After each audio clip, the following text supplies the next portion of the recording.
Big Bro, Big Kevo, hosting Chicago Cubs and Chicago White Sox Central. It's me by myself tonight. Pac-Man has some things to take care of. I got an early day tomorrow myself, but I did not want to allow this game to come to an end without talking to you guys about what occurred. We had the White Sox playing game two of a four-game series between the world champion Houston Astros. It was a good one. I'm not going to front. It was a good game. The White Sox had the game in control in the sixth inning until Lance Lynn, you know how it is with pitchers. They threw that one pitch that just shouldn't have been the pitch they threw. And it changed the course of the game. But we're going to get into all of that tonight. Hope everybody's doing good. I'm your host, Big Bro, Big Kev, whatever you want to call me. This is the Chicago White Sox and Chicago Cubs Central, Chicago Baseball Central show. And I'm excited to talk to you guys about game two of 161. Was it 162? Game two of 162. In the new age of baseball, the rules definitely came into play tonight with pitchers. Basically, that Lance Lynn pitch that he gave up in the sixth inning that led to a two-run home run that kind of started the rally by the Houston Astros was basically because you only got a few seconds to get your mind right and throw the pitch, and he left a pitch out there for them to go ahead and knock out, and it turned into man another situation later with the bases loaded. Houston hit a three-run double to take the lead, and that pretty much did it. The White Sox fall to the Houston Astros 6-3 in game two of the season. So the game started off well.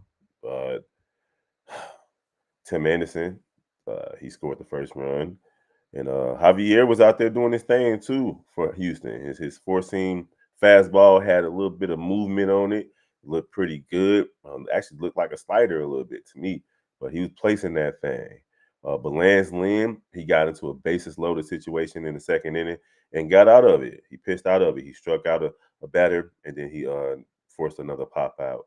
Um, and from there, from with a 1-0 run, 1-0 run lead, 1-0 run lead, the White Sox basically just kept that all the way until the sixth inning when the White Sox put two more runs on the game on the board with first with Eloy Jimenez with an RBI double, and then Moncada with another RBI double, and it took Javier out the game. But right in the bottom of the sixth inning, Lance Lynn gave up a two-run homer, and he ended up getting knocked out of the game as well.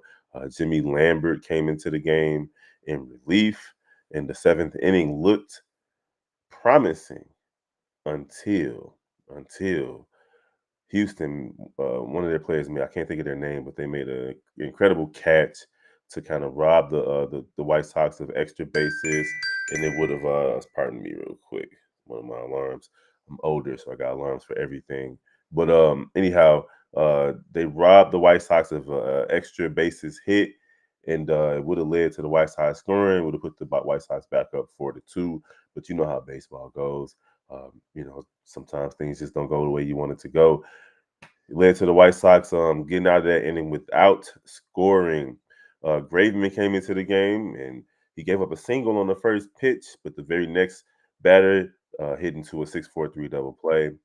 But then he ended up walking the bases loaded because his four seam fastball was just so erratic. Like it was all over the place. It was almost like he was nervous um, even before even before the bases were loaded.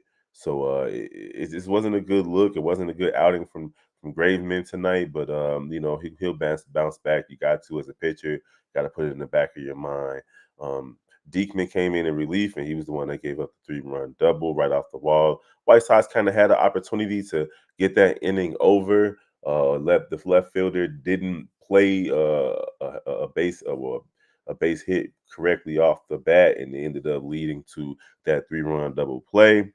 Um, to that three-run double, I'm sorry, and then the fastball right down the middle is what Diekman threw. I don't know what he was thinking. He better off walking a run in and throwing a fat fastball right down the middle. In relief, Abreu just came in and my man's a slider. It was just baffling the White Sox. Them boys were swinging that balls in the dirt, inside on the in the dirt, almost like they were guessing maybe a curveball or a fastball. But that slider just had them looking like fools, complete fools out there, and they really couldn't mount any rally late in the ninth inning. Of course, Tim Anderson got on base, but that was about as far as the White Sox could go.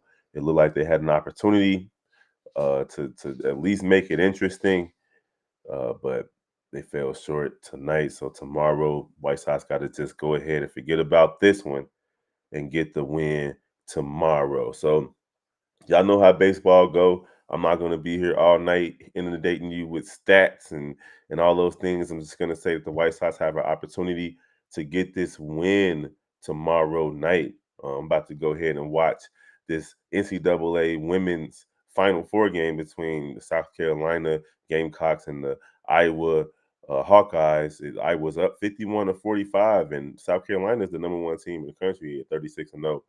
But uh, Iowa has, one of the greatest players to ever play, young Caitlin out there doing her thing and keeping Iowa in the lead right now. So, man, the White Sox losers tonight, 6-3 versus Houston. But I do have to say, they played a pretty good baseball game up until the late innings. Obviously, that matters. But they're playing really good baseball against the defending AL Central and MLB champions. Tim Anderson had a good game today. He's still batting 500 for the season. He went 1 for 2. Luis Robert had a pretty decent game as well. Uh, Benintendi did all right. He had a hit. He scored a run. Eloy Jimenez had 2 doubles tonight, so shout out to him. Moncada had an RBI double as well to go along with Eloy Jimenez and Gavin Sheets, who started for some reason as opposed to Vaughn. I'm not sure what's going on there. Yasmani Grandal, man, Sheets didn't do anything. 0 for 0, 0 everything.